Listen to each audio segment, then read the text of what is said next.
ठीक है, स्वागत है। आज हम दुनिया के सबसे अद्भुत ग्रंथों में से एक भगवत गीता का अध्ययन करने जा रहे हैं। यह महज एक पुरानी किताब नहीं है, बल्कि जीवन का एक मार्गदर्शक है। इसका सार एक विशाल शाश्वत प्रश्न में निहित है।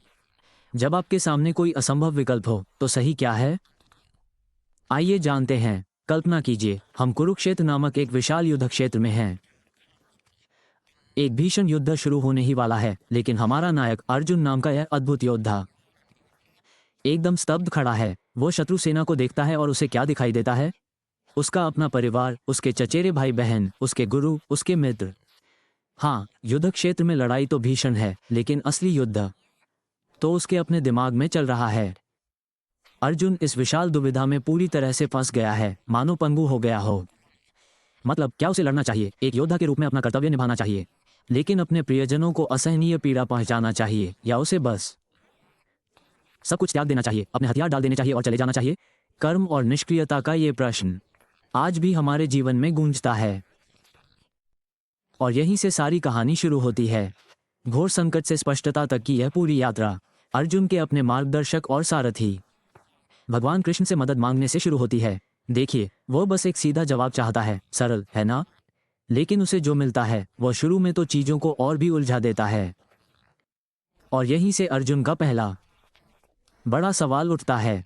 देखिए, कृष्ण ज्ञान और बुद्धि के महत्व के बारे में बात कर रहे हैं, लेकिन साथ ही वे अर्जुन को इस बेहद क्रूर युद्ध में लड़ने के लिए कह रहे हैं।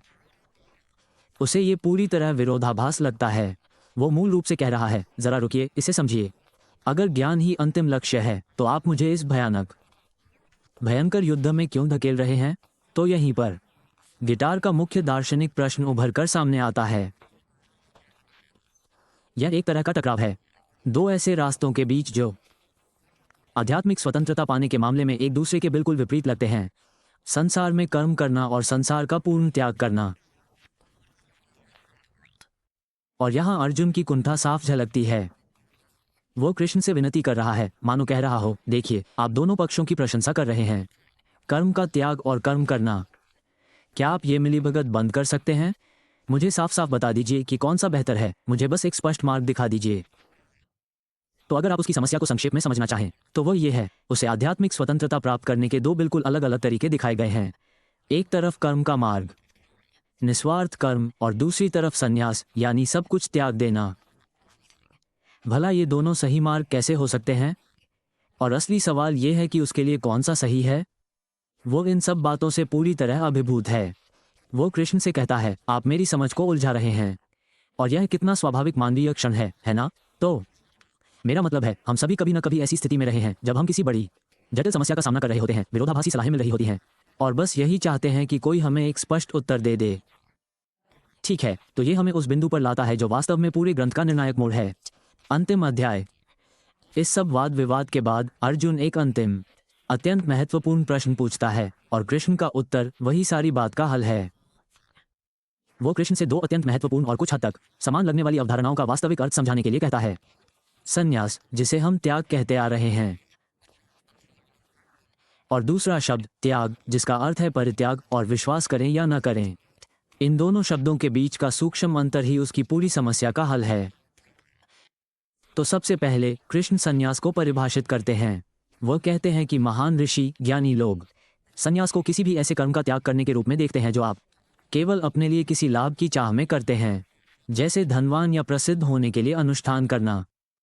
और फिर यहाँ एक महत्वपूर्ण अंतर आता है। कृष्ण त्याग का अर्थ समझाते हैं। त्याग करना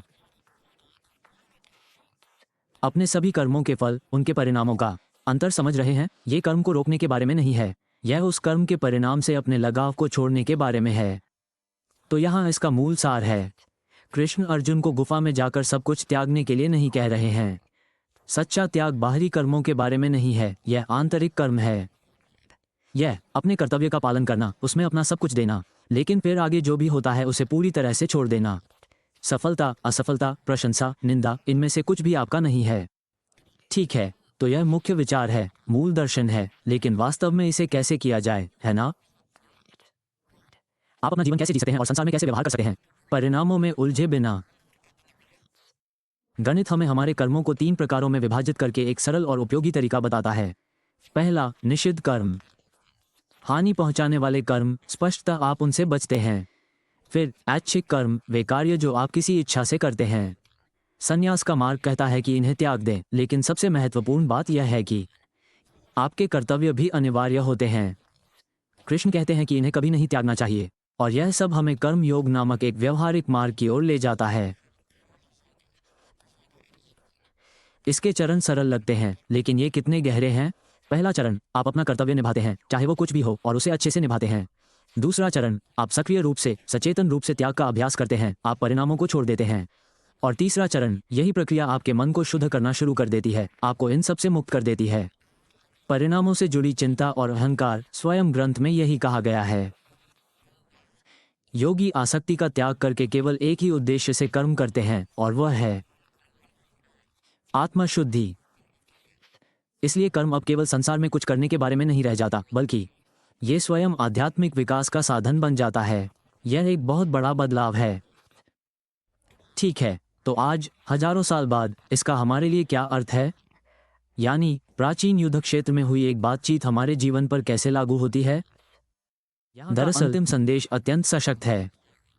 ये हमें बताता है कि सच्ची स्वतंत्रता समस्याओं से भागने या दुनिया की चुनौतियों से छिपने से नहीं मिलती, बिल्कुल नहीं। ये जीवन में पूरी तरह से उतरकर उसमें संलग्न होकर मिलती है, लेकिन परिणामों को अपनी खुशी या मन की शांति को नियंत्रित करने की अनुमति नहीं देती। और बिल्कुल अंत में कृष्ण यह अंतिम और बेहद शक्तिशाली सलाह देते हैं। वे कहते हैं कि सभी धर्मों का त्याग करो, और यहाँ उनका तात्पर्य यह है कि अपने कर्तव्य और परिणाम के बारे में अपने सभी कठोर, अहंकार प्रेरित विचारों को छोड़ दो। इसके बजाय वे कहते हैं, किसी उच्चतर शक्ति की शरण लो, भक्ति भाव से कार्य करो, प्रक्रिया के प्रति समर्पित हो जाओ, बस अपना काम करो और बाकी सब छोड़ दो। और यह वास्तव में हमें सोचने के लिए प्रेरित करता है ना? हम सभी अपने अपने संघर्षों का सामना करते हैं, काम पर, अपने परिवार के साथ, यहाँ तक कि अपने मन में भी। और गीता हमें इस बारे में सोचने के लिए कह रही है। उन क्षणों में, अपने संघर्षों में, हम कैसे सीख सकते हैं पूर्ण प्रतिबद्धता और उद्देश्य के साथ कार्य करना, लेकिन साथ ही साथ परिणाम के तनाव और चिंता से खुद को मुक्त करना।